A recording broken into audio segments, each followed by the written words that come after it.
But the offer and the appeal of reform seems to me to be less about what they're an alternative to and what they're proposing to do politically, and more of a vent.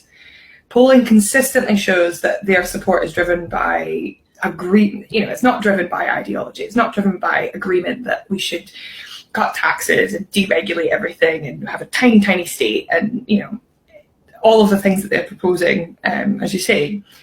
It's driven by this deep disillusionment that our mainstream political parties and their leaders have been complicit in signing away our rights and our money and our future, and now, our data and any other thing that we can find as a commodity to the highest bidder, sometimes not even the highest bidder.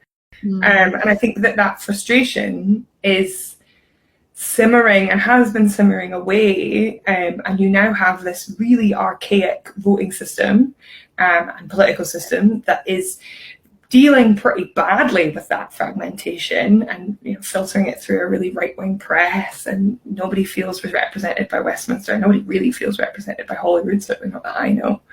So I think there's that distance between power that people innately feel, and this is an expression of that. And Trump, the US political system is a little different. Yeah.